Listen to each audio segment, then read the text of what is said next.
మాకెంత నీళ్ళరా బాగుందా సాయంత్రం ఈ కాలం మా కరోనాకి గవర్నమెంట్ రాలేదు అంటే మనం వెంటనే స్పందించాలి. ఇది పార్టీలుగా కాకుండా ఐక్యపక్షంగా అందరూ ప్రతిపక్షాన్ని కొన్ని మూడు తయారు చేసుకుని ముఖ్యమంత్రి గారికి ముఖ్యంగా ఈ 7 ఎమ్మెల్యేలు 6 ఎమ్మెల్యేలకి అందరూ కూడా రికమెండేషన్ ఇవ్వాలి. ఈ లోకల్లో ఉన్నటువంటి ఒకరిద్దరు గుండాల నాయకులు ముఖ్యమంత్రి గారు వాళ్ళకు కూడా చెప్పి ఈ విషయాన్ని చెప్పి మన ఒక్కరే చేద్దామనే కాకుండా కలిపి 7 ఎమ్మెల్యేలకు 6 ఎమ్మెల్యేలకు కూడా మనం ఖచ్చితంగా రిప్రజెంటేషన్ చేయాలి. దీన్ని ప్రజలు ఏంటంటే నాకేమవుతుంది దీంట్లో నా సంబంధం ఉందా నా సంబంధం లేదే అదంతా పరిస్థితులు కాబట్టి ఖచ్చితంగా మనం పోరాటం చేసి ఈ కరెంట్ ఆపరేషన్ రైతులు మేము ఆర్ఎన్ఏ తరఫున మేము ఎప్పుడు కూడా పోరాటానికి అనుకూలంగా ఉండమని చెప్పి విజ్ఞప్తి చేస్తున్నాం. జేమ్స్ గారిని మాట్లాడారు. ఒక విషయం, చిన్న విషయం, ఇది 2 నెలల క్రితం ఈ సమస్య వచ్చింది. ఒక అబ్బాయి ఏమండి ఆర్బీఐ మరి ఇలా వస్తున్నటువంటి ఏం పర్లేదు మీకు హామీ ఇస్తున్నా నేను భీమవరానికి దేవాలయం ఉంటుంది. అప్పటికో పరిమాణం అవుతుంది. ఇంకా ఎక్కువైంది ఈ మధ్య. ఈ ఎమ్మెల్యే ఉన్నట్టు ఈ ఏమో ఎదురుగా పొలాన్ని ఈ ఉద్యోగంలో ఉంటారు మంచి పడుతున్నారు. కానీ ఈరోజు మనం కలెక్టర్స్ ఉంటే కనుక రాష్ట్ర ప్రభుత్వంలో ఎన్ని శాఖలు అయితే ఉన్నాయో అన్ని శాఖలు కూడా ఈరోజు మన వ్యవహారం కాంట్రాక్ట్స్లో కలిసి పనిచేస్తాయి. అంటే ఒక అన్ని ప్రభుత్వ శాఖలు ఒకేసారి ఒకే చోట ఉండడానికి ఈ కొత్త జిల్లాలకి అవకాశం ఉంది. పాత జిల్లాలకైతే ఈ అవకాశం లేదు. ఎందుకంటే ఎక్కడే ఒక ఆఫీస్ వెళ్ళాలంటే 10 చోట్ల తిరుగుతున్నాం. మేము 30 సంవత్సరాలు ఉపాధ్యాయుడిగా పనిచేశాను, 16 సంవత్సరాల నుంచి రిటైర్డ్ ఉద్యోగులు పనిచేస్తాము. అంటే ఏ ప్రభుత్వ శాఖ దగ్గరికి వెళ్ళాలన్నా ఒకే చోట లేని పరిస్థితి ఉంది. ఈనాడు భీమవరానికి మనం భీమవరం విద్య వైద్య రంగంలో ప్రముఖంగా మనకు ప్రత్యేకమైన స్థానం ఉంది. అలాగే వ్యవసాయం లేదా ఆత్మ ఇవన్నీ కూడా అభివృద్ధి చెందినటువంటి ప్రాంతం. ఈ మనం ముఖ్యంగా ఆలోచించేది ఏంటంటే కాంట్రాక్ట్స్ అనద్దు. మొత్తం ప్రభుత్వ శాఖలన్నీ కూడా ఒకే చోట ఉండడానికి అవకాశం ఇప్పుడు మనకు ఉంది. ఇప్పుడు పెద్దగానంలో పెడితే 3 ఎకరాల్లో ఉంది. భీమవరం ఎంఆర్ఓస్ కూడా 6 ఎకరాలు ఉంది. భీమవరం ఆ చివరికి వెళ్దామా ఈ చివరికి వెళ్దామా అంటే మొట్టమొదటి జిల్లా ఏర్పడినప్పుడు తహసీల్దార్ గారు మొత్తం అక్కడ ఉన్నటువంటి అన్ని ప్రభుత్వ బిల్డింగ్లు పడగొట్టేసేసి ఇక్కడ కట్టాలని ప్రయత్నం చేశారు. అయితే ఒక కాంట్రాక్ట్ కాదు, ప్రభుత్వ శాఖలన్నీ ఒకే చూస్తున్నట్టు ప్రజలకి ఏ పని లేదన్నా 10 నిమిషాల్లో అరగంటలో మనం ప్రభుత్వ శాఖతో మాట్లాడి తిరిగి రావడానికి అవకాశం ఉంది. కాబట్టి ఈ ముఖ్య ఉద్దేశాన్ని ప్రజలందరూ గుర్తించి ఈ సమావేశం మనం లెటర్లు ఇవ్వడము ఈ రిప్రజెంట్ చేస్తే అయ్యేది కాదు, ప్రభుత్వం కాదు. మనం ఏదో ఒక కార్యాచరణ ఇవాళ లైవ్లో ఉంచాలి. రేపు నుంచే రిజర్వేషన్లో లేదా ఇంకొకటో కార్యక్రమాన్ని వరుసగా ప్రారంభించవలసిన అవసరం ఉందని తెలియజేస్తూ ఈ అవకాశం ఇచ్చినటువంటి పెద్దలందరికీ మా రిటైర్డ్ ఉద్యోగ సంఘం తరఫున ఈ కార్యక్రమానికి మా పూర్తి సహకారం ఉండాలని మీకు తెలియజేసుకుంటూ సెలవుస్తున్నాం. మరి రోజు భీమవరంలో ఉన్న కలెక్టరేట్ తరలింపుపై అఖిలపక్ష ఆధ్వర్యంలో ఈరోజు సమావేశం జరగడం, ఆ సమావేశం అధ్యక్షులు కామన్ నాయకులకు ఇచ్చేసినటువంటి అన్ని రాజకీయ పార్టీలకు అలాగే ప్రజా సంఘాలకు అలాగే విద్యార్థి సంఘాల ప్రతినిధులకు కూడా రామని తెలియజేస్తున్నారు. మరి గతంలో ఆంధ్రప్రదేశ్లో మరి 13 జిల్లాలు ఉంటే మరి వైఎస్ జగన్మోహన్ రెడ్డి గారి రాష్ట్ర ముఖ్యమంత్రి అయిన తర్వాత 26 జిల్లాలు ఏర్పాటు చేయడం. అదేవిధంగా మరి భీమవరాన్ని జిల్లా కేంద్రంగా చేయడం అనేది జరిగింది. ఎక్కడైతే జిల్లా కేంద్రం ఉందో అక్కడ అన్ని ప్రభుత్వ కార్యాలయాలు ఉండాలనేది ప్రతి చోట జరిగిన విషయమే. అయితే మరి ఇటీవల ఉండి శాసనసభ్యులు డిప్యూటీ స్పీకర్ రఘురామకృష్ణరాజు గారు నా ఉండి నియోజకవర్గంలోనే కలెక్టరేట్ ఉండాలన్న ఆలోచన ఉంటే ఆయన మాట్లాడారు. మరి కలెక్టరేట్ అనేది రఘురామకృష్ణరాజు గారు కో కంపెనీ కాదు, ఆయన ఐస్ ఫ్యాక్టరీ కాదు, ఆయన రొయ్యల చెరువు కాదు, చేపల చెరువు కాదండి. ఈ పశ్చిమ గోదావరి జిల్లాలో ఉన్నటువంటి 7 నియోజకవర్గ ప్రజలకు అందుబాటులో ఉండేదే కలెక్టరేట్, అది అనువుగా ఉండేది భీమవరం.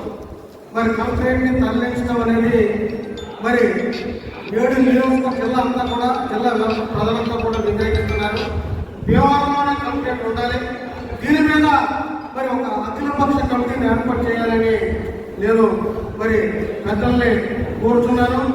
దీని మీద మరి విపరీతమైనటువంటి మనం ఉద్యమం చేయాలి.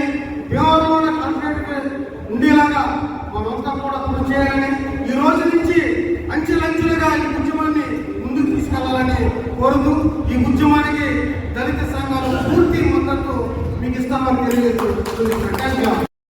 తరలింపునే అవసరం మీద అఖిల రాజకీయ పార్టీల వేదికగా చేసినటువంటి నాయకులకు మరి మేధావులందరికీ విద్యా సంఘాలందరికీ కూడా నా ధన్యవాదములు. మరి ఏదైతే ఈ రోజున కలెక్టర్ కార్యాలయం అనేది గత ప్రభుత్వంలో ప్రభుత్వ వికేంద్రీకరణ భాగంగా ప్రజలందరికీ అందుబాటులో ఉండే విధంగా ఆనాటి ముఖ్యమంత్రి వైఎస్ జగన్మోహన్ రెడ్డి గారు 13 జిల్లాలని 26 జిల్లాలుగా చేయడం, ఆ యొక్క విషయంలో ఆనాటి శాసనసభ్యుడు గ్రంథి శ్రీనివాసరావు గారు మరి మార్కెట్ యాక్ట్ని చూపించి దాని పర్మిషన్ తీసుకురావడం జరిగింది. ఏదైతే మరి ఆనాడు మరి పర్మిషన్ వచ్చిందో, ఏదైతే నిబంధనల వల్ల జరిగిందో మరి 124 జీవో ప్రకారం మరి ఉండగా కూడా ఈ రోజున ఈ కలెక్టర్ తరలింపు అనేది మంచి ఉద్దేశం కాదు. ఆనాడు మరి అనేక మంది నాయకులు అందరూ కూడా ఆలోచించి ఇక్కడ కలెక్టర్ కార్యాలయం మంచిది, కోడవల్లి రోడ్లో మార్కెట్ యార్డ్లో ఉంటేనే అన్ని విధాలుగా కూడా యోగ్యమైనదని చెప్పి తెలియజేయడం జరిగింది. అది ఒక పక్క పాలపూలు కానీ, నరసాపురం కానీ, ఆచరణ నియోజకవర్గం కానీ ఈ ప్రజలందరూ కూడా మరి బస్ స్టాండ్లో దిగి, ఒక వృద్ధులు కానీ ఒక మహిళలు కానీ ఆ బస్ స్టాండ్లో దిగి, ఒక రైల్వే స్టేషన్లో దిగి 1 కిలోమీటర్ 2 కిలోమీటర్ల దూరంలో రావడానికి అనుకూలమైనటువంటి ప్రదేశం మార్కెట్ యార్డ్. మరి అటువంటి మంచిది ఒక పక్కన ఉండి నియోజకవర్గంగా కూడా అందులో చాలా ప్రాంతం మరి మన మార్కెట్ యార్డ్ ఆనుకునే సరిహద్దులోనే ఉంది. మరి ఇటువంటి దాన్ని ఈరోజు మరి రఘురామకృష్ణరాజు గారు ఉండికి తరలిస్తాను అని అర్థం సమంజసమైనటువంటి విషయం కాదు. పైగా P4 పద్ధతిలో ఇందాక ఒక పెద్ద ఆయన చెప్పారు, P4 పద్ధతిలో అసలు ఏ రకంగా సమంజసం ఇది. అక్కడ ఇరిగేషన్ భూమి, మరి అటువంటి ఇరిగేషన్ భూమిలో అనేక ఇబ్బందులు ఉంటాయి. మరి పేద ప్రజల్ని తొలగించిన ప్రాంతంలో మరి ఇరిగేషన్లో పనిచేయదన్న ఇదే రఘురామకృష్ణరాజు గారు ఏ విధంగా అక్కడ కలెక్టర్ కార్యాలయం నిర్మిస్తారని చెప్పి మనందరం ఆలోచించవలసినటువంటి విషయం ఉంది. మరి ఈ రోజు P4 అని చెప్పని అడుగుతున్నాడు ఆయన. ఈ సభాపతి గారికి కూడా నేను తెలియజేసేది ఏంటంటే, ఈ రోజున ఈనాడు రాష్ట్ర ముఖ్యమంత్రి చంద్రబాబు నాయుడు గారు మరి P4 అని చెప్పి ఇదే జిల్లాలో 4,25,000 కుటుంబాలని సేకరణ చేసి అందులో 6,480 కుటుంబాలని మరి ఒక బడుగు బలహీన వర్గాలుగా మరి బంగారు కుటుంబాలుగా తీర్చిదిద్దాలని చెప్పిన నాయకుడు ఈ రోజున 1,425 మంది కూడా మార్గదర్శులు రాలేని పరిస్థితిలో ఉంది. ఎక్కడా కూడా P4 పద్ధతి ఎంతవరకు అమలైందని చెప్పి ఈ రఘురామకృష్ణరాజు గారు నేను అడుగుతున్నా. మీకు ఏమాత్రం సిద్ధశుద్ధి ఉన్నా, ఏమాత్రం P4 మీద అభిమానం ఉన్నా మీరు భీమవరం నియోజకవర్గంలో భీమవరం కలెక్టర్ ఆఫీస్ మీద కాకుండా మొట్టమొదటిగా మీ నాయకుడికి తెలియజేసినట్టుగా ఆ P4 పథకానికి అందరినీ కూడా 6,400 మందిని కూడా బంగారు కుటుంబాలుగా తీర్చిదిద్దడానికి మీరు మీ పట్టనే ముందు అక్కడ అభివృద్ధి చేయండి. ఇక్కడ భీమవరానికి ఎట్టి పరిస్థితుల్లోనూ కూడా ఈ భీమవరం కార్యాలయాన్ని తరలించడం కుదరదు. ఇది వీరాసనం కానీ అటు కోడవల నుంచి కానీ అన్ని ప్రాంతాలకు అనువైన ప్రదేశం మార్కెట్ యార్డ్. ఏదైతే గత ప్రభుత్వం నిర్ణయించిందో దాన్ని తరలించడం అనేది ఎట్టి పరిస్థితుల్లోనూ జరగడానికి పెద్దలందరూ కూడా ఆలోచించి దీని మీద ప్రజా సంఘాలందరూ కూడా మీ యొక్క నాయకులందరూ నిర్ణయాల మీద మా వీరాశ్రమ మండలం నుంచి ప్రజలందరూ కూడా మీకు మద్దతు తెలియజేస్తామని చెప్పి తెలియజేస్తూ ముగిస్తుంది. లైసెన్స్ తెచ్చుకోవాలంటే గదవేల వెళ్ళి వాళ్ళ ఆటో తీసుకెళ్ళి ఇవాళ ఎంతో మంది అక్కడ చాలా కష్టపడి ఊరికి దూరంగా తెచ్చుకోవాలని పరిస్థితి. అది ఏంటంటే ఖచ్చితంగా వెనకాల మనం బలంగా నిలబడాలి. ఈ కలెక్టర్ ఆఫీస్ని తరలింపు జరగకుండా చేయాలంటే మనం ఓటు ఎక్కాలి, ప్రజల్లో తీసుకెళ్ళాలి. అదేవిధంగా అవసరమైన అఖిలపక్షం ఆధ్వర్యంలో మనం దేవాలయం పట్ల బంద్ చేయాలి. మనం ఇక్కడ కూర్చుని ఈ 10 మంది సమావేశం కాదు, అవసరమైతే అఖిలపక్షం ఆధ్వర్యంలో ఒక బంద్ చేసి ప్రజల్లో తీసుకెళ్ళి దీనికి వెళ్ళకుండా శంకుస్థాపన అయినా సరే నమ్మడానికి లేదు. మనం శంకుస్థాపన దేవాలయం చేసి నమ్మడానికి లేదు. మనకు అన్ని పూర్తయి శంకుస్థాపన చేస్తాం. కానీ కలెక్టర్ ఆఫీస్ పూర్తయ్యే వరకు కూడా ఎమ్మెల్యే పక్షం ఉండాలని చెప్పి కోరుకుంటూ ఈ అవకాశం ఇచ్చినందుకు ధన్యవాదాలు తెలియజేస్తూ మన దేవాలయం పట్ల ఆధ్వర్యంలో ప్రతి ఆటో డ్రైవర్ కూడా ఈ ఉద్యమంలో పాల్గొనే విధంగా నేను ప్రయత్నం చేస్తాను చెప్పి తెలియజేస్తూ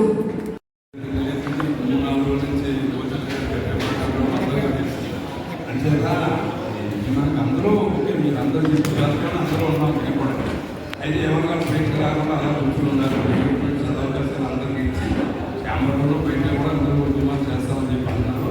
ఉద్యమాన్ని ఎందుకంటే ఫేమస్గా చేస్తే కానీ ఆగిపోతుంది. మన అందరూ దీనికి అనుకూలంగానే ఉన్నాం. చెప్తారు సార్, నేను ప్రత్యేకంగా నేను చెప్పాలి. ఇప్పుడు కూడా ఈ కార్యక్రమాలు మా కెమెరా కూడా పెట్టుకోవాలి.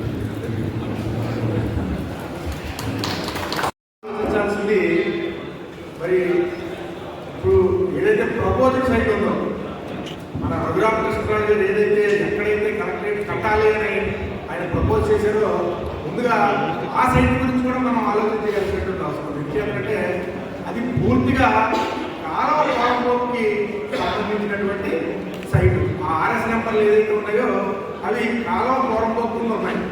మరి కాలువ పోరంబోక్ కింద ఉన్నటువంటి సైట్లో అప్పటికే అందులో పక్కా కన్స్ట్రక్షన్స్ ఉన్నాయి. అంటే ఎంజాయ్మెంట్ సర్టిఫికేట్లు ఇచ్చారు అంత ముందు ఉన్నటువంటి ప్రభుత్వాలు. ఏదో సమయం ఎంజాయ్మెంట్ సర్టిఫికేట్లు ఇస్తే వాళ్ళు పట్టాలేదు. మొత్తం ఎంజాయ్మెంట్ సర్టిఫికేట్లు ఉన్నాయి. వాళ్ళు ఏంటంటే డబల్ స్టైల్ బిల్డింగ్స్ కట్టుకుని ఉన్నారు అందరూ. అయితే ఈయన మరి ఏదో ఆయన నియోజకవర్గ డెవలప్మెంట్ అనుకుంటే ఏం చేద్దామని అనుకున్నాడో ముందుగా ఆ పక్కా కన్స్ట్రక్షన్స్ని తొలగింపజేశారు. అర్ధరాత్రి కూడా మిడ్ నైట్ అంటే 3-4 తెల్లవారుజాము 3 గంటలకు అందరూ పడుకుండగా ప్రొక్లైనర్లు తీసుకెళ్ళి వాటిని డిమాలిష్ చేశారు. అయితే వాళ్ళు అందులో ఉన్నటువంటి వాళ్ళు హైకోర్టుకు వెళ్ళారు.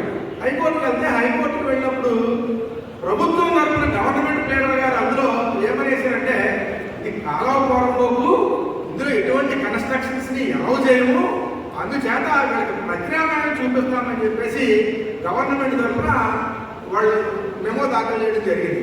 దాని మీద హైకోర్టు ఏమందంటే మరి కాలువ పోరంబోకులో మీకు ఎలాగైతే చేస్తాము, అక్కడ కన్స్ట్రక్షన్స్ ఉండకూడదు కదా, అందుచేత వీళ్ళకి ఆల్టర్నేటివ్ ప్రత్యామ్నాయం చూపించంటే వాళ్ళకి అద్దెలు చూపిస్తామని ఇలా రకరకాలుగా అక్కడి నుంచి ఖాళీ చేయడం కోసం మరి కోర్టు తప్పుదోవ పట్టించే విధంగా వాళ్ళకి ఆల్రెడీ అద్దెలు చూపించేసినట్టు, వాళ్ళు అక్కడ షిఫ్ట్ చేసేసినట్టు, వాళ్ళకి 2 సెంట్లు భూమి ఇచ్చినట్టు కూడా చూపించేసినటువంటి పరిస్థితి. అంటే కోర్టులో అక్కడ ఎటువంటి కట్టడాలు ఉండకూడదు అని చెప్పినటువంటి ఈ ప్రభుత్వంలో ఉన్నటువంటి ఉద్యోగస్తులు మరి దాన్ని రెవెన్యూకి ఎలా బదలాయిస్తారు? మరి అక్కడ పెద్ద పెద్ద కన్స్ట్రక్షన్స్ కట్టడానికి ఏ రకంగా అనుమతులు ఇస్తారనేది ఖచ్చితంగా కలెక్టర్ గారు దీని మీద మరి చెప్పాల్సినటువంటి అవసరం ఉందని చెప్పేసి ఈ వేదిక ద్వారా, ఈ అఖిలపక్ష వేదిక ద్వారా మేము కలెక్టర్ గారిని కూడా డిమాండ్ చేస్తా ఉన్నామని చెప్పేసి మనవి చేసుకుంటా ఉన్నాం. ఏదైతే రెవెన్యూ పోరంబోకులో, ఏదైతే ఇరిగేషన్ పోరంబోకులో ఎట్టి కట్టడాలు కట్టకూడదని చెప్పేసి సుప్రీంకోర్టు వారు ఇచ్చినటువంటి గైడ్ లైన్స్ ఏవైతే ఉన్నాయో వాటికి అనుకూలంగా ఉంటారా, లేకపోతే మరి మీరు ఏ రకంగా ముందుకెళ్తారు? రేపొద్దున మరి రఘురామకృష్ణరాజు గారు అనౌన్స్ చేస్తారు. కానీ ఎవరైనా దాని మీద కోర్టుకు పోతే అక్కడ మరి నిర్మాణానికి ఏమాత్రమైనా అనుమతి ఉంటుందా? అంటే కేవలం ప్రజల్ని మభ్యపెట్టడం కోసం ఈ 4 సంవత్సరాలు కాలయాపన చేయడం కోసమే మీరు ఈ రకంగా విధానాలు తీసుకుని ముందుకెళ్తున్నారు తప్ప వాస్తవమైనటువంటి విషయాన్ని మీరు ఎక్కడా కూడా స్పష్టంగా చెప్పట్లేదు. ఆయన రఘురామకృష్ణరాజు గారు ఏదైతే మన మెమో చూపించారో ఆ మెమో కూడా ఏంటంటే మరి ఫిబ్రవరి నెలలో ఒక కలెక్టర్ గారు ఇచ్చినటువంటి రిప్రజెంటేషన్, ఈ ఇరిగేషన్ భూమిని రెవెన్యూగా బదలాయించుకుని దాంట్లో ఏదైనా ప్రభుత్వానికి అనుకూలంగా మేము ఆ రెవెన్యూ సైట్ను వాడుకుంటామని అన్నప్పుడు సిఎస్ గారు ఏమి ఇచ్చారంటే ఆ మెమోలో మరి మీరు దీన్ని ముందు పొజిషన్ తీసుకోండి, పొజిషన్ తీసుకుని అక్కడ ఉన్నటువంటి పరిస్థితులు మాకు లెటర్ రూపంలో ఇస్తే దాన్ని రాబోయేటువంటి క్యాబినెట్ మీటింగ్ లో దాన్ని ప్లేస్ చేస్తాం అని ఇచ్చినటువంటి ఒక మెమోని ఆయన చూపించి మరి కలెక్టరేట్ నిర్ణయం అయిపోయింది, మార్పు జరిగిపోయింది అని చెప్పేసి మసిపూసి మారేడుగా చేసి మరి ప్రజలను మభ్య పెట్టాలని చెప్పేసి ఆ మెమోని ఆయన చూపించడం జరిగింది. వాస్తవంగా ఏదైతే గతంలో 124 జీవో ఈ ప్రభుత్వం గత ప్రభుత్వం ఇచ్చిందో ఏఎంసీలో మరి 20 ఎకరాలు కూడా కలెక్టరేట్ కట్టుకోవడానికి అనుకూలమైనటువంటి స్థలమని, అది అగ్రికల్చర్ ల్యాండ్, అగ్రికల్చర్ మార్కెట్ కమిటీకి సంబంధించినటువంటి దాన్ని రెవెన్యూకి బదలాయించి ఆ రెవెన్యూకి బదలాయించినటువంటి స్థలంలో మరి కలెక్టరేట్ నిర్మాణం కోసం మరి ప్రభుత్వం గవర్నమెంట్ ఆర్డర్ అంటే జీవోని ఇష్యూ చేసినటువంటి పరిస్థితి. దానికి సంబంధించి సుమారు 100 కోట్ల రూపాయలు కూడా మరి గత ప్రభుత్వం శాంక్షన్ చేసినటువంటి పరిస్థితి. అది శాంక్షన్ చేసిన తర్వాత మరి దాని మీద టెండర్ కూడా కాల్ఫర్ చేయడం జరిగింది. మరి ఈ టెండర్స్ లో ఫస్ట్ టెండర్స్ కూడా కాల్ఫర్ చేశారు. ఫస్ట్ టెండర్ని కాల్ఫర్ చేసినప్పుడు మరి కొందరిలోనే ఎన్నికలు ఉండడం చేత మరి కాంట్రాక్టర్లు ఎవరు కూడా మరి ఆ టెండర్లో పార్టిసిపేట్ చేయలేదు. ఆ పార్టిసిపేట్ చేయకపోవడం వల్ల ఆ టెండర్ కూడా అలాగే ఉండిపోయినటువంటి పరిస్థితి. అంటే ఇవాటికి ఇప్పటికీ కూడా 124 జీవో ఎగ్జిస్టెన్స్ లో ఉంది. కలెక్టరేట్ నిర్మాణానికి ఆల్రెడీ ఒక స్థలాన్ని ప్రభుత్వం గుర్తించినటువంటి పరిస్థితి ఉంది. మరి ఇన్ని పరిస్థితులు ఉండగా దేవవరంలో భూమి లేదని చెప్పడం, మరి ఏదో 20 ఎకరాల్లో ఉన్నటువంటి స్థలాన్ని మానేసి 3 ఎకరాల్లో ఇంటిగ్రేటెడ్ బిల్డింగ్స్ పైకంటా వెళ్ళిపోయి 4 అంతస్తులు వేస్తాం, 5 అంతస్తులు వేస్తాం అనేటువంటి మాటలు ఏవైతే ఉన్నాయో అవి అభూత కల్పనలు, కళ్ళబొల్లి మాటలు. మేము ఇవాళ చాలా సూటిగా మరి శాసనసభ్యుల వారిని కూడా ఈ అఖిలపక్షం తరఫున మేము అడుగుతూ ఉన్నాం. ఏఎంసీలో కలెక్టరేట్ నిర్మాణానికి ఏ రకమైనటువంటి ఇబ్బంది ఉందో మీరు ప్రజలకు చెప్పాల్సినటువంటి అవసరం ఉంది. అలాగే పోనీ ఏఎంసీ కాదు ఇంకో చోట అన్నారు, మరి ల్యాండ్ అక్విజిషన్ జరగాలి కదా. ల్యాండ్ అక్విజిషన్ జరగాలంటే 4-5 ఏళ్ళు కాలయాపన జరిగిపోతుంది.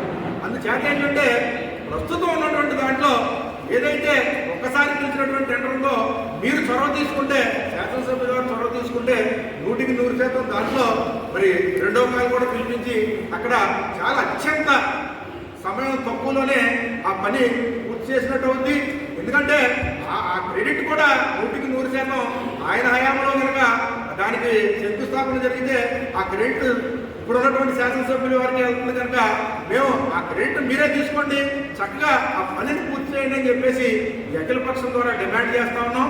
అలాగే మరి ఒకవేళ అది కాకుండా ఈ తరలించాలనేటువంటి ఆలోచనతో ముందుకు వెళ్తే దానికి మనం ఏ రకమైనట్టుగా ముందుకు వెళ్ళాలి అఖిలపక్షం తరఫున అనే దానికి మరి సోదరులు ఇంతకు ముందు మాట్లాడినటువంటి వాళ్ళు భీమారావు గారు కానివ్వండి, అనేక మంది కృష్ణమూర్తి గారు కానివ్వండి, పెద్దలందరూ కూడా రకరకాలైనటువంటి సూచనలు చేయడం జరిగింది. మరి అందులో భాగంగా మనం ముందుగా ఒక జేఏసీని ఏర్పాటు చేసుకుంటే బాగుంటుందేమో అనేది నా ఆలోచన. దానికి ఎవరైనా సరే పార్టీలకు అతీతంగా ఉండి దీనికి ముందుంటామన్న వాళ్ళు ఎవరు వచ్చినా కూడా దాన్ని మనందరం కలిసి వాళ్ళని ముందు పెట్టి మనందరం వెనకాల ఉందాం. ఖచ్చితంగా ఎవరైతే దాన్ని ముందుకు తీసుకెళ్ళగలుగుతారు అనుకున్నటువంటి వాళ్ళని అంటే ఏదైనా మరి ఒక ఫోన్ చేయాలన్నా లేకపోతే ఇక్కడ మనం ఇది చేయాలన్నా ఎవరో ఒకళ్ళు ముందుండాలి కనుక ఒక 5గురినో 10 మందినో 15 మందినో ఒక స్టీరింగ్ కమిటీ కింద మనం జాయింట్ యాక్షన్ కమిటీ కింద వేసుకుని మరి ఏ రకాలైనటువంటి నిర్ణయాలు తీసుకోవాలి, మరి కలెక్టర్ గారికి రిప్రజెంటేషన్ ఏ డేట్లో ఇవ్వాలి, లేదా రిమైండ్ ఎవరికైతే అవసరమైతే ముఖ్యమంత్రి గారి దగ్గరికి వెళ్తాం, శాసనసభ్యుల వారి దగ్గరికి వెళ్తాం, మరి కేంద్ర మంత్రి వర్యులు ఉన్నారు, రాజ్యసభ సభ్యులు ఉన్నారు, మనకి ఇక్కడ ఏ రకమైనటువంటి ఇబ్బందులు ఉన్నాయన్నీ కూడా వాళ్ళకి విశదీకరించి చెప్పే విధంగా ఆ రకంగా ముందుకెళ్దామని చెప్పేసి నా అభిప్రాయం. అలాగే ఇంకా దాని మీద అభిప్రాయాలు చెప్పాలనుకున్న వాళ్ళందరూ కూడా ఇక్కడ వ్యక్తిగతంగా స్వేచ్ఛగా వాళ్ళ అభిప్రాయాన్ని వెలిపించవచ్చు. ఇప్పుడు అన్ని పార్టీలు చూసినట్టు అందరూ పెద్దలందరూ కూడా హృదయపూర్వక నమస్కారం తెలియజేస్తున్నాను. అనేక విషయాలు పెద్దలందరూ చర్చించారు. ముఖ్యంగా మనం మాట్లాడుకోవాల్సిన విషయం ఏంటంటే ఎక్కడైనా కూడా కలెక్టర్ ఆఫీస్ పారదర్శకంగా ప్రజలకు అందుబాటులో పరిపాలన సౌలభ్యం కోసం ఏర్పాటు చేస్తాం. గతంలో జగన్మోహన్ రెడ్డి గారు ముఖ్యమంత్రిగా ఉన్నప్పుడు జిల్లాలో పునర్విభజన జరిగినప్పుడు మనకి ఇంతకుముందు పశ్చిమ గోదావరి జిల్లా అంటే ఒక పేరు ప్రఖ్యాతులు ఉండేది. గోదావరి జిల్లాలు అంటే మరి మన దేశంలోనే కాదు విదేశాల్లో కూడా గోదావరి జిల్లాలకు ఒక గొప్ప పేరు ఉంది. అలాంటి సమయంలో జిల్లాల పునర్విభజనలో ఏలూరు జిల్లా అయిన తర్వాత మన జిల్లాకి పశ్చిమ గోదావరి జిల్లా అన్న పేరు ఉండడం కూడా మనం చాలా గర్వంగా ఫీల్ అయ్యింది. మరి ఈ రోజున పశ్చిమ గోదావరి జిల్లాలో భీమవరం కూడా ఎంతో గొప్ప పేరు ప్రఖ్యాతులు ఉన్నాయి. ఒక ప్రత్యేక స్థానం ఉంది పశ్చిమ గోదావరి జిల్లాలో భీమవరం. అంటే మీరు భీమవరం వాడాలని విదేశాలకు వెళ్ళినా కూడా అడిగే పరిస్థితి. మరి ఆ గుర్తింపు ఎందుకు వచ్చిందో తెలియదు. మన ప్రాంతం విపరీతంగా మేము అభివృద్ధి చెందుకోలేదు. కానీ భీమవరం సెకండ్ వార్డులే అని, ఆంధ్ర లాస్ వైరస్ అని రకరకాలుగా మన భీమవరం ఒక పేరు ప్రఖ్యాతులు ఉన్నాయి. ఈ రోజున పేరు ప్రఖ్యాతుల విషయం పక్కన పెడితే నూతనంగా ఏర్పాటు కావాలన్న పశ్చిమ గోదావరి జిల్లాలో హెడ్ క్వార్టర్ని ఎక్కడ ఏర్పాటు చేయాలన్నప్పుడు నర్సాపురం వారు కూడా పెద్ద పోరాటం చేయడం జరిగింది. అది రాజకీయంగా కూడా ఎన్నో ఇబ్బందులు గురి చేసినప్పటికీ కూడా జగన్మోహన్ రెడ్డి గారు ఏ ప్రలోభాలకు లొంగకుండా జిల్లా మొత్తం మీద అన్ని నియోజకవర్గాలకి అన్ని ప్రాంతాలకి అనువుగా భీమవరం అయితే మధ్యలో ఉంటుంది. ఈ భీమవరం ప్రాంతం విద్య, వైద్యం, ఆత్మ అన్ని రంగాల్లో కూడా అభివృద్ధి చెందుతుంది. ఎప్పుడు కూడా హెడ్ క్వార్టర్ అనేది అభివృద్ధి చెందిన ప్రాంతం అయి ఉండాలి, ప్రజలకు అందుబాటులో అందరికీ అనుకూలంగా ఉన్న ప్రాంతం అయి ఉండాలని చెప్పి భౌగోళికంగా పరిశీలన చేసిన తర్వాత భీమవరం హెడ్ క్వార్టర్గా నిర్ణయించారు.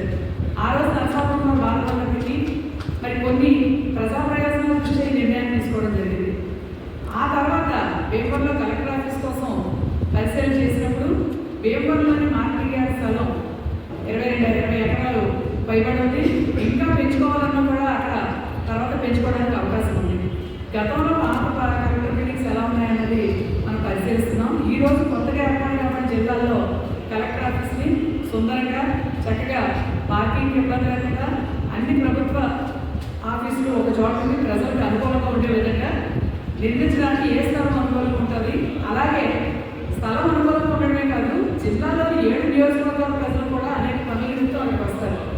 వారందరికీ కూడా అందుబాటులో 4 వైపుల నుంచి అన్ని నియోజకవర్గాలు రావడానికి ఈ ప్లేస్ అయితే మార్కెట్ యార్డ్ ప్లేస్ బాగుందని నిర్ణయించి దానికి జీవోను కూడా రిలీజ్ చేసి మనం అంగీకరించడం జరిగింది. తర్వాత ఒక సుమారు 100 కోట్లు నిధులు కూడా దాన్ని కేటాయించడం, ఇంకా నాగేశ్వరరావు గారు చెప్పినట్టుగా విషయాలన్నీ తెలుసు. కేటాయించి టెండర్లు పిలిచినప్పటికీ ఎన్నికల సమయం కావడం వల్ల టెండర్లో పార్టిసిపేట్ చేయకపోవడం, ఆ పని పెండింగ్లో ఉన్నప్పుడు నాయకులు ఎవరైనా కానీ జిల్లా అభివృద్ధి కోరుకునే ఏ ఎమ్మెల్యే గారైనా దాన్ని పనిని ముందుకు తీసుకెళ్లే ప్రయత్నం చేయాలి తప్పించి ఆ జీవో రద్దు కాకుండా వేరే ప్రాంతాన్ని పరిశీలించడం అన్నది మనం అందరం కూడా ఎందుకు అన్నది ఎవరికి అర్థం కాని విషయం. ఎప్పుడైనా మనం గతంలో సూచించిన ప్రాంతం అక్కడ కన్స్ట్రక్షన్ చేయడానికి ఇబ్బందికరంగా ఉందా అని ఏదైనా పరిస్థితులు ఉన్నాయా, లేకపోతే ఆ ప్రాంతం కన్నా ఇంకా అనుకూలంగా ఉన్న ప్రాంతం ఏ రకంగా అది మంచిదయ్యింది ప్రజలకి కానీ పరిపాలన సౌలభ్యాలు కానీ ఎందుకు ఉందని వివరించి చేస్తుంటే ఇంకొక రకంగా ఉండేది. మరి ఈరోజు ఎవరు చెప్పిన ఏ స్థలాలు కూడా ఈ మార్కెట్ యార్డ్ స్థలం కన్నా కూడా ప్రజా సౌకర్యం కోసం అనుకూలంగా లేవు. ఇది ఒక ప్రభుత్వాలు లేదా ఒక పార్టీ ప్రాబల్యం కోసం తీసుకున్న నిర్ణయం కాదు. ప్రజా సంక్షేమం కోసం, పరిపాలన సౌలభ్యం కోసం కలెక్టరేట్ అనేది ఏర్పాటు చేస్తాం. అది ఎక్కడ అనుకూలంగా ఉందన్నది పార్టీలకు అతీతంగా మన పశ్చిమ గోదావరి జిల్లా ప్రజలంతా కూడా ఆలోచించి దీని మీద ముందుకి ఈ అఖిలపక్షం కమిటీని ఏర్పాటు చేసి ముందుకు నడవాలని కోరుకుంటున్నాను. రఘురామ కృష్ణరాజు గారు చాలా పెద్ద వ్యక్తి, పారిశ్రామికవేత్త, ఎన్నో పెద్ద పెద్ద పరిచయాలు ఉన్న వ్యక్తి. ఆయన P4 విధానంలో కలెక్టరేట్ కడతానడం కాకుండా ప్రభుత్వం నిధులు కేటాయించి కలెక్టరేట్ని వాళ్ళు ఎలా నిర్మిస్తారు ఇంటిగ్రేటెడ్ కలెక్టరేట్ని, మీరు నిజంగా ఎమ్మెల్యే అయినందుకు మీ ప్రాంతవాసులు మన పరిశ్రమలో వాళ్ళందరూ కూడా ఈ ప్రాంతాన్ని అభివృద్ధి చేస్తే చిరస్థాయిగా గుర్తుండిపోయే వేరే పనులు చేయడం, లేదా యువతకు ఉపాధి కల్పించేది ఇక్కడ పరిశ్రమలు ఏర్పాటు చేయడం, P4 విధానంలో మీరు మీకున్న పరిచయాలతో పెద్ద వ్యక్తుల నుంచి ఈ ప్రాంతాన్ని అభివృద్ధి చేయడానికి ఉపయోగించి చిరస్థాయిగా మీ పేరు కూడా ఉండిపోవాలి. అంతేగాని ఏదో గత ప్రభుత్వం చేసింది కాకుండా మేము వేరే చేసి మా ప్రభుత్వానికి క్రెడిట్ రావాలన్న విధంగా దీన్ని రాజకీయాలకి అతీతంగా ముందుకు వెళ్ళి చేయాలి తప్పించి ప్రాబల్యం కోసం ఏ ఒక్కరు కూడా పట్టుదల కోసం వెళ్ళొద్దని ఈ అఖిలపక్ష సమావేశం ముఖంగా రఘురామ కృష్ణరాజు గారిని కోరుకుంటున్నాను. అలాగే స్థానిక శాసనసభ్యులు అంజబాబు గారు కూడా గొల్లవంతక రోడ్డు, తుందూరు రోడ్డు అని ఏవో పరిశీలిస్తామని చెప్పారు. మనకి ఎప్పుడైనా సరే గతంలో కేటాయించిన మార్కెట్ యార్డ్ స్థలంలో ఇబ్బంది వచ్చింది అనుకున్నప్పుడు వేరే స్థలం కోసం పరిశీలించాలి. ఇది మీ హయాంలో జరిగితే కలెక్టరేట్ నిర్మాణం అన్నది అంజబాబు గారి టైంలో జరిగిందని చిరస్థాయిగా ఉండిపోతుంది. భీమవరం యొక్క ప్రజల యొక్క మనోభావాలకు సంబంధించింది, పేరు ప్రఖ్యాతికి సంబంధించింది.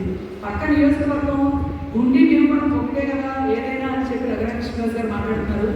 ఒకటే అన్నప్పుడు మీరు మాత్రం అంత పట్టుదలకి ఎందుకు వెళ్ళాలి? ఒక చిన్న మార్పు కోసం నా నియోజకవర్గానికి వచ్చిందనుకోకుండా పెద్ద మనసు చేసుకుని గత ప్రాంతం అంతా గతంలో కేటాయించబడిన మార్కెట్ యార్డ్ ప్రాంతం అనుకూలంగా ఉంది. మీరు పెద్ద మనసు చేసుకుని ప్రజలందరికీ ఇంకా మంచి నూతనంగా ఇంకా కొత్త టెక్నాలజీతో కలెక్టరేట్ నిర్మాణాన్ని, ఇంటిగ్రేటెడ్ కలెక్టరేట్ నిర్మాణం కోసం మీ ఆలోచనని, మీ యొక్క అనుభవాన్ని ముందుకు తీసుకొచ్చి దాని నిర్మాణంలో మీ సహాయం చేయాల్సిందిగా కోరుతూ అందులో మీరు కూడా మంచి పేరు తెచ్చుకోవాల్సిందిగా మిమ్మల్ని వేడుకుంటున్నాము. అలాగే ఈ అఖిలపక్ష సమావేశం ఏర్పాటు చేసింది ఎందుకంటే ఇది భీమవరం వారికి సంబంధించింది, వైఎస్ఆర్ కాంగ్రెస్ పార్టీకి సంబంధించిన సమావేశం కాదు. పశ్చిమ గోదావరి జిల్లాలోని ప్రజలందరికీ, అన్ని వర్గాల వారికి, అన్ని పార్టీల వారు కూడా ఈ ప్రాంతం అనుకూలంగా ఉందని చెప్తున్న ఎవరు కూడా సొంత లాభం కోసం, సొంత ప్రయోజనాల కోసం చేసే పనికదిని ప్రతి ఒక్కరు కూడా అఖిలపక్షం ఒక కమిటీని వేసుకుని దీని ప్రణాళికాబద్ధంగా పెద్దలు సూచించిన విధంగా కమిటీ ప్రకారం ముందుకు మన ఆలోచన తీసుకెళ్తూ భీమవరంలో ఉన్న ఈ ఇంటిగ్రేటెడ్ కలెక్టరేట్ భవన నిర్మాణాన్ని వివాదాస్పదం కాకుండా ఎక్కడో ఇరిగేషన్ ఫారం భూముల మీద నిర్మించడం, గతంలో పేదలకు ఇళ్ల స్థలాలు ఇచ్చినప్పుడు కూడా కాలువ ఫారం భూముల మీద ఇవ్వద్దని సుప్రీంకోర్టు చెప్పిన తీర్పులు ఉన్నాయి. అలాగే మనం ఇప్పుడు ఏదైతే ప్రపోజల్ రఘురామకృష్ణరాజు గారు చెప్పిన స్థలంలో అది కూడా కాలువ ఫారం భూము, గతంలో ఉన్న సొంత నిర్మాణాలు తీసి ప్రభుత్వ నిర్మాణాలు చేయడం కూడా ప్రజా వ్యతిరేకం. అది మీరంతా కూడా పెద్ద మనసు చేసుకుని ఆలోచించుకుని భీమవరంలో సుందరమైన నూతన టెక్నాలజీతో ఉన్న ఇంటిగ్రేటెడ్ కలెక్టరేట్ నిర్మాణానికి ప్రతి ఒక్కరూ జిల్లా వాసులు అన్ని పార్టీలు కలిసి రావాల్సిందిగా కోరుకుంటూ అందరికీ నమస్కారం. ఇప్పటికే ఆ రకంగా ఏ కార్యక్రమం అయినా కూడా పంచాయతీ నుంచి కంపల్సరీ ఆ పంచాయతీ పరిధిలో జరిగేది ఏదైనా కూడా పంచాయతీలో తీర్మానం ఉండాల్సినటువంటి పరిస్థితి. మరి ఈ రోజు వరకు పెదమేరం పంచాయతీలో ఆ ఆర్ఎస్ నెంబర్ పర్టికులర్ ఏదైతే ప్రపోజల్ ఉన్నాయో ఆ ఆర్ఎస్ నెంబర్లకు సంబంధించి ఇక్కడ ఈ రకమైనటువంటి నిర్మాణం కానీ లేదా దాన్ని ప్రభుత్వానికి మేము సరఫరా చేస్తున్నామని కానీ ఎక్కడ పంచాయతీ ఈ రోజు వరకు తీర్మానం చేసినటువంటి పరిస్థితి లేదు. మరి ఇలాంటి ఏమీ లేకుండా రాత్రి పూట కలిస్తే పొద్దున్న మేము ఏదో చేసేద్దాం అనుకునేటువంటి విధానంగా ముందుకెళ్ళడం అనేది ఎంత మాత్రం కూడా అది అనుసరణ కాదు. ఇప్పుడు మన సిహెచ్ అఖిలపక్ష సమావేశం మనందరం ఏర్పాటు చేసుకోవడం అనేది జరిగింది. మరి కలెక్టరేట్ అనేది పీపుల్ అంటే ప్రజల అందరికీ ఆమోదయోగమైనటువంటి పద్ధతుల్లో మరి రాష్ట్ర ముఖ్యమంత్రి గారు చంద్రబాబు నాయుడు గారు చెప్పడం జరిగింది. ఎప్పుడు మన పేపర్ చూసినా పీపుల్ మరి దాన్ని అనుసరించకుండా మరి ఎమ్మెల్యేలకి మరి బోధించకుండా వాళ్ళందరూ కూడా అనేక రకమైన ఆలోచనలు ఇవ్వడం ఇది కరెక్ట్ కాదు.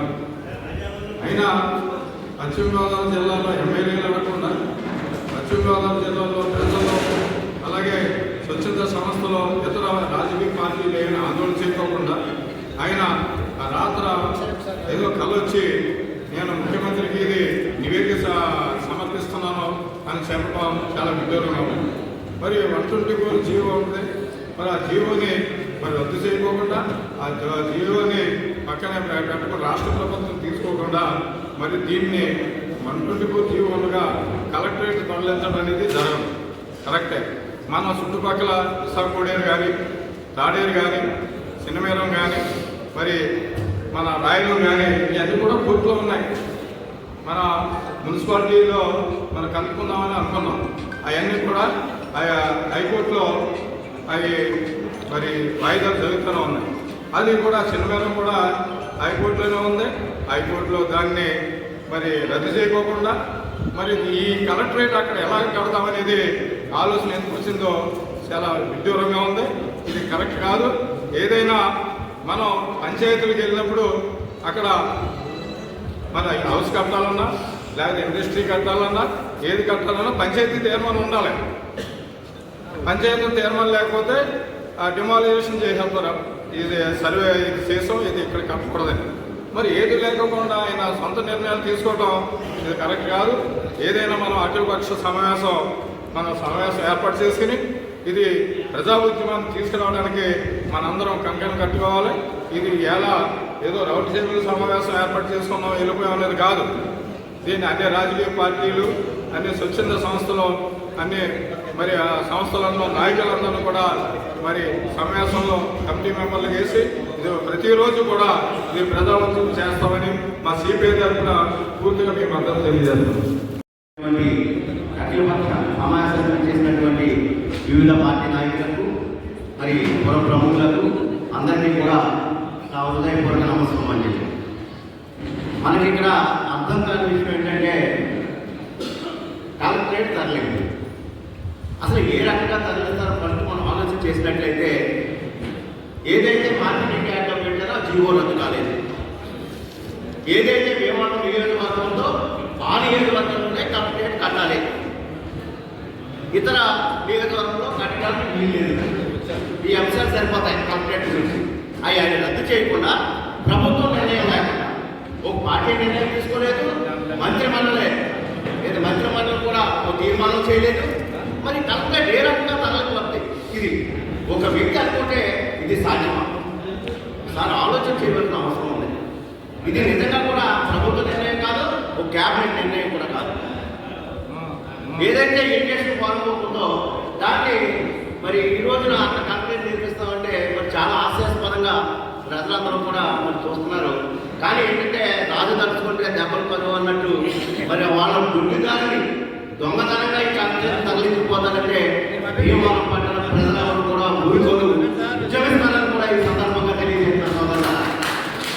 ఎందుకంటే 20 ఎకరాలు, ఆ 20 ఎకరాలు కూడా తాడేపుడుగుడు, తరువు, ఆచంట, పాలకుడు, నర్సాపురానికి అతి దగ్గర అయినప్పుడు ఇప్పుడు ఏదైతే కలెక్టరేట్ చూసేస్తున్నారో 6 కిలోమీటర్ల టౌన్ నుంచి గంటన్నర ట్రాఫిక్ ఎదుర్కొంటూ ఆ ప్లేస్కి వెళ్ళాలి. ఇది సాధ్యమా? ఏ రకంగా ఆలోచన చేస్తున్నారు ఈ నాయకులు, ఎమ్మెల్యేలు కూడా ఈ సందర్భంగా తెలియదు. అంతేగాని మిగిలిన 6 ఎమ్మెల్యేలు ఉన్నారు ఈ నియోజకవర్గంలో. ఈ ఎవరికైనా తెలుసా? ఈ ఎవరికైనా కనవ చంద్రబాబు గారు తప్ప మిగిలిన ఎమ్మెల్యేలకు ఎవరికైనా డబ్బులు కూర్చోబెట్టి ఈ కలెక్టరేట్ని అక్కడ తీసుకెళ్దాం, మనం తీర్మానం చేసి అక్కడ మారుతాం, మేము సొంత డబ్బులతో ఖర్చు పెడతామని చెప్పేసి ఎక్కడైనా ఒక సమావేశం ఏర్పాటు చేశారు. ఏది లేదు, సొంత నిర్ణయంతో ఇవాళ కలెక్టరేట్ తరలిస్తానంటే అది సాధ్యం కాదు. కోర్టు పరిస్థితులు కూడా ఆ స్థలంలో ఎట్టి పరిస్థితుల్లో కలెక్టరేట్ నిర్మాణం జరగదు. కానీ అలాగని ఊరుకుంటే ఇప్పుడు ఇవాళ ప్రభుత్వాల పరిస్థితులు ఎలా ఉన్నాయంటే మేము అధికారంలో ఉన్నాం కాబట్టి ఏదైనా చేస్తామనే స్థితిలో ఇవాళ ఉన్నారు.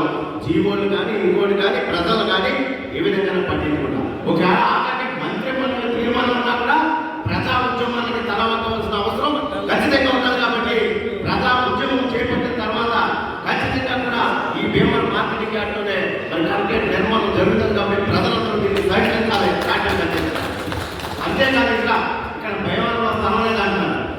ఏదైతే ఇప్పుడు వాటర్ హ్యాండ్ మంది విశాఖపడేది లాభం దగ్గర 70 ఎకరాలు సేకరిస్తే 30 ఎకరాలు ఇంకా అక్కడ మిగిలే ఉంది. ఇక ఈ రోడ్లో 70 ఎకరాలు సేకరిస్తే ఇంకా 30 ఎకరాలు మిగిలే ఉంది. భీమవరంలో స్థలం లేదంటున్నారు. ఇది చాలా హాస్యాస్పదంగా ఉంది. ఇప్పుడైనా నాకు తెలిసింది అయ్యబాబు గారు స్పందించాలి. ఇందులో స్పందించి నిజంగా కూడా ఇది ఆయన టైంలో కలెక్టరేట్ నిర్మిస్తుంది చిరస్థాయిగా పేరు ఉంటుంది ఖచ్చితంగా కూడా. అంచేత ఈ భీమవరంలో 3 టౌన్లు నాకు తెలిసింది. నేను 3 టౌన్లో వస్తాను. 40 సంవత్సరాల క్రితం శ్రీనివాస సెంటర్ ఉంది, వాటర్ సెంటర్ ఉంది, చిన్నపాలెం సెంటర్ ఉంది, బొమ్మరపాలెం సెంటర్ ఉంది, గోవర్ధన సెంటర్ తప్ప కావాలని ఏమీ లేదు. ఈవేళ అద్భుతమైన అభివృద్ధి ఆ పక్కన జరిగితే ఈ పక్కన అభివృద్ధిని అడ్డుకుంటున్నారు. ఈవేళ నిజంగా కూడా ఈ 3 టౌన్లో అభివృద్ధిని అడ్డుకోవడం ఒక భాగం ఈవేళ నిజంగా కూడా నిజంగా ఆలోచన చేయబడుతుంది. ఈవేళ 40 సంవత్సరాల క్రితం అక్కడ ఏమీ లేవు. ఒక బిల్డింగ్ లేదు, ఒక నిర్మాణం లేదు. ఈవేళ అద్భుతమైన నిర్మాణాలు ఆ పక్కన ఉన్నాయి. ఈ 3 టౌన్లు ఇప్పటికీ అలాగే ఉంది. అంటే ఆలోచన చేయండి. ఒక ప్రాంతాన్ని అభివృద్ధి చేయాలి. ఏదైతే వెనకబడి ఉన్న ప్రాంతాలు అభివృద్ధి చేయాలో ఆలోచనతో మార్కెటింగ్ యాక్ట్ కలెక్టరేట్ కడితే ఖచ్చితంగా కూడా ఆ ప్రాంతంలో అభివృద్ధి చెందుతుంది. ఎలా చెప్పాలి, 40 పైన శాఖలు కలెక్టరేట్ మేము ఏలూరు వెళ్ళినప్పుడు కలెక్టర్ ఆఫీస్కి వస్తే ఇంకో ఆఫీస్కి పోతాడు, అలాగే 3 గంటలు తిరిగేవాళ్ళు. ఈవేళ కలెక్టరేట్ అంటే 40 శాఖల ప్రభుత్వ అనుమతి శాఖలు 40 శాఖల పైన ఉన్నాయి, అన్నీ ఒకే చోట ఉంటాయి.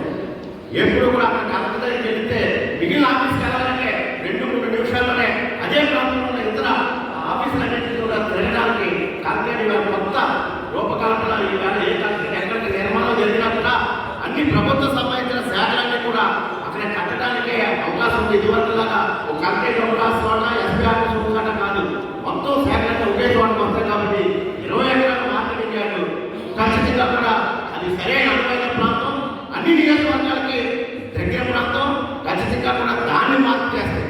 ఖచ్చితంగా కూడా ఉద్యోగం తప్పదు, ఇది ప్రజా ఉద్యోగంగా మారుతుంది. జేఏసీ కంపెనీ ఏర్పాటు చేద్దాం. ఎవరైతే ఉత్సాహం ఉన్నారో వాళ్ళు జేఏసీ చైర్మన్ గా ఏర్పాటు చేయండి. మిగిలిన మేమందరూ కూడా పార్టీలో ఉన్న అందరూ కూడా సభ్యులుగా ఉండి మేము అందరూ ఉన్నాం. కాబట్టి ఈ జిఏసీ ఒక తీర్మానం చేయండి. ఈరోజు ఎవరికి తీర్మానం, ఎవరికి ప్రభుత్వానికి ఇవ్వాలి. ఏదైతే కూడల ప్రభుత్వం ఉందో ముగ్గురికి కూడా ఈవేళ తీర్మానం చేసి పంపాలి. శాసనసభ్యుల వారిని ఇవ్వాలి. 2 ఎంపీలు ఉన్నారు కదా, ఎంపీలకు కూడా తీర్మానం అవసరమైన మనం పర్సనల్గా పట్టుకెళ్ళి మన యొక్క సమస్యల్ని వారి దృష్టిలో పెట్టి ఈ కలెక్టరేట్ ఎట్టి పరిస్థితుల్లో మాట్లాడడానికి వీల్లేదు. ఇది ప్రజల యొక్క అభిమతం, భీమవరం నియోజకవర్గ ప్రజల యొక్క ఒక దాన్ని వారి యొక్క గౌరవాన్ని ఈవేళ పొలగొట్టినట్లే, మోసం చేసినట్లే, దొంగిలించినట్లే కూడా ఈ సందర్భంగా ఆలోచన చేయమని, ఈ ప్రజల యొక్క భీమవరం నియోజకవర్గ ప్రజల యొక్క మనోభావాలను గౌరవించమని వాళ్ళందరినీ కలిసి అడుగుదాం. వారి కనుక సరైన సమాధానం వాళ్ళ దగ్గరికి రాకపోతే ఉద్యమాలను ముందుకు తీసుకెళ్లాలని కూడా పేరు పేరు అందరికీ తెలియజేస్తూ మరి ఈ అవకాశాన్ని ఇచ్చిన పెద్దలకు ధన్యవాదాలు తెలియజేస్తూ సోదరులు నన్ను నమ్మని కోరిన వెంటనే రావడం జరిగింది. ఈ సమావేశం యొక్క ముఖ్య ఉద్దేశం ఏంటంటే కలెక్టర్ కార్యాలయం భీమవరం నుంచి మన గౌరవ శాసనసభ్యులు శ్రీ పులపర్తి రామాంజనేయ అజ్జిబాబు గారు మా జనసేన పార్టీ సమావేశాలు విశాఖపట్నంలో ఉన్న చేత గత 3 రోజులుగా విశాఖపట్నంలోనే ఉన్నారు. ఈ సమావేశం ఏర్పాటు చేశారు కాబట్టి ఆయన అభిప్రాయం తెలియజేయడం కోసమే నేను ఇక్కడికి రావడం జరిగింది. శాసనసభ్యులు వారు భీమవరం అసెంబ్లీ పరిధిలో పశ్చిమ గోదావరి జిల్లా కలెక్టర్ కార్యాలయం ఖచ్చితంగా నిర్మించి తీరుతారు.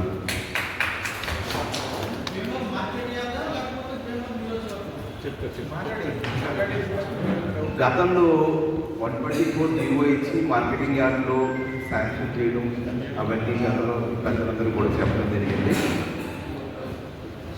శాసనసభ్యుల వారి మనసులో 2 స్థలాలు కూడా ఉన్నాయి. ఆ 3 కూడా పరిశీలించి ప్రజలకి అనువుగా ఉండి ఆమోదయోగ్యంగా ఈ 3 ఏది ఉంటుందో త్వరలో నిర్ణయించుకొని ఉప ముఖ్యమంత్రి పవన్ కళ్యాణ్ గారిని తీసుకువచ్చి శంకుస్థాపన చేయిస్తారు అన్న విషయం మీ అందరికీ తెలియాలని చెప్తున్నాము. దయచేసి మీరందరూ గమనించాల్సిన విషయం ఏంటంటే అజ్జిబాబు గారు చాలా కృతనిశ్చయంతో ఈ అతి త్వరలో కొన్ని రోజుల వ్యవధిలో శంకుస్థాపన చేయించి ఆంధ్ర రాష్ట్రంలో ఏ జిల్లాకు లేని విధంగా అత్యంత అధునాతనమైన కలెక్టర్ ఆఫీసు నిర్మించి అదే ప్రదేశంలో అన్ని ఆఫీసులు ఉండాలనే ఉద్దేశంతో ఉన్నారు. మీరందరూ ఈ విషయంలో ఆందోళన చెందాల్సిన అవసరం లేదని జనసేన పార్టీ తరఫుని శాసనసభ్యులు అజ్జిబాబు గారి తరఫుని నేను మీకు అందరికీ తెలియజేస్తాను. ధన్యవాదాలు. నియోజకవర్గాలు కూడా భీమవరం అయితే అన్ని నియోజకవర్గాలకి అందుబాటులో ఉంటుంది అని ఆలోచన చేసి అందరూ 7 నియోజకవర్గాలకు సంబంధించిన నాయకులు, పెద్దలు, ప్రజలందరూ కూడా ఒక ఏకాభిప్రాయంతో భీమవరాన్ని హెడ్ క్వార్టర్గా నిర్ణయించడం జరిగింది.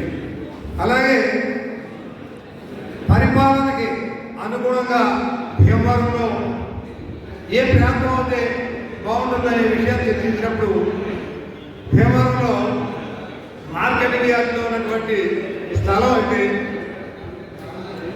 ఇప్పుడున్నటువంటి ఉన్న 6 నియోజకవర్గాలకి అందుబాటులో రాకపోకలకి భీమవరం ట్రాఫిక్ అంతరాయాలు కలగకుండా రాకపోకలు అనుగుణంగా ఉంటుంది.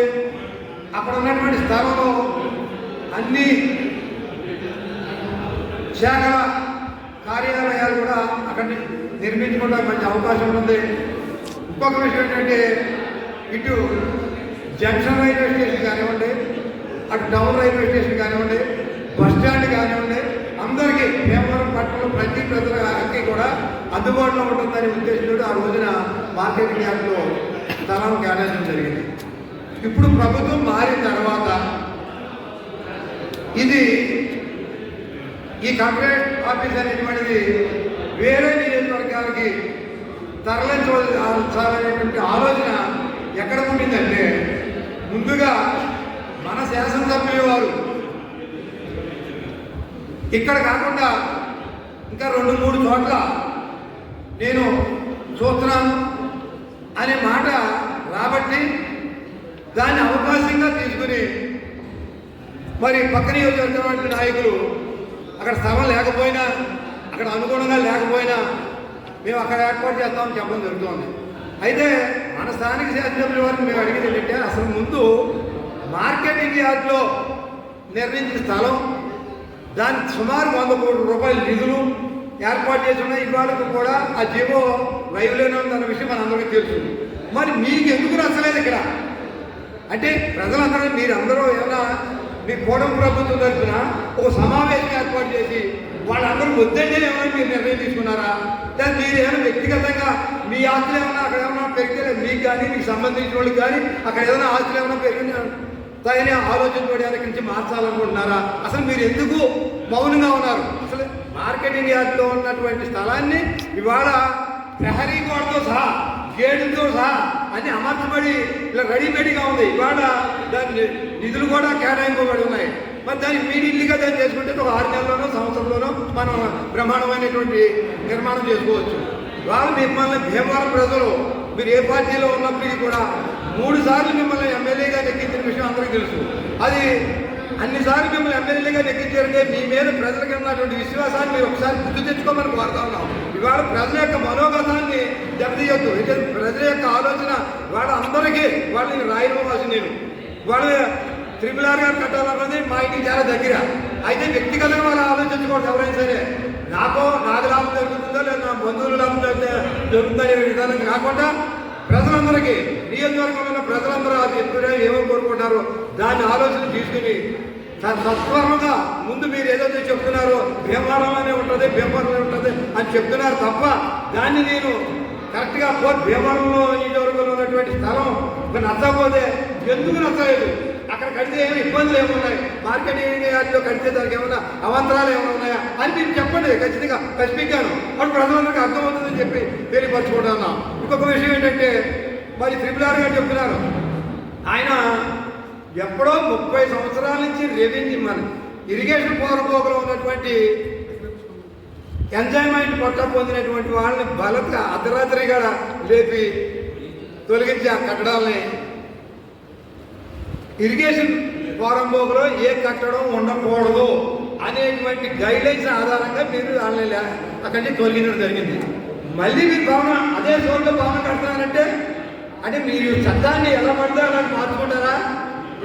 అక్కడ ఉన్నటువంటి స్థానికంగా 30 సంవత్సరాలు ఉన్నటువంటి వాళ్ళకి అక్కడ ఉంటాకి పనికిరానప్పుడు కొత్తగా నిర్మాణం చేయడానికి ఎలా మనకు వస్తుంది? అతను అంటే ప్రజలు మబ్బి పెట్టడం కోసం మీకు మీ స్థానికులకి మీ అనుచరులకి అందరికీ వాళ్ళ ఆస్తులు విలువలు పెంచడం కోసమే మీరు ఈ కప్పనాటం ఆడుతున్నారని చెప్పేసి ప్రజలందరూ అనుకుంటున్నారు కనుక మీరు ఇప్పుడే నుంచి అయినా సరే మీ యొక్క ఆలోచన సరైన ఆలోచన కాదని గ్రహించి ఆ ఆలోచన విరమించి చేసుకుంటే ప్రజలందరూ కూడా మిమ్మల్ని ఎంతో హర్షిస్తారని చెప్పేసి తెలియపరుచుకుంటూ మరొకసారి భీమవరం శాసనసభ్యుల వారిని త్వరగా మీ యొక్క నిర్ణయాన్ని ప్రకటించాలని చెప్పేసి కోరుతా ఉన్నాం. నిశ్చేతంటే మీ యొక్క ఆలోచన వల్ల మా అడుగు ముందుకు పట్ల నిశ్చేతంటే మేము ఏదైనా మాట్లాడాలంటే శాసనసభ్యుల వారు ఇక్కడే ఉంటుందని చెప్తున్నారని చెప్పి మేము అనవసరంగా మేము ఏదో మాట్లాడుతున్నాం, ప్రజలు ఏదో మేము తప్పుదో పట్టేస్తున్నాం అనేటువంటి ఆలోచన వస్తుంది కనుక మీ యొక్క ఆలోచన తొందరగా మీకు తెలియపరచాలని చెప్పేసి ఈ సందర్భంగా కోరుకుంటూ ఈ అవకాశం ఇచ్చినటువంటి మీ అందరికీ పేరు ధన్యవాదాలు.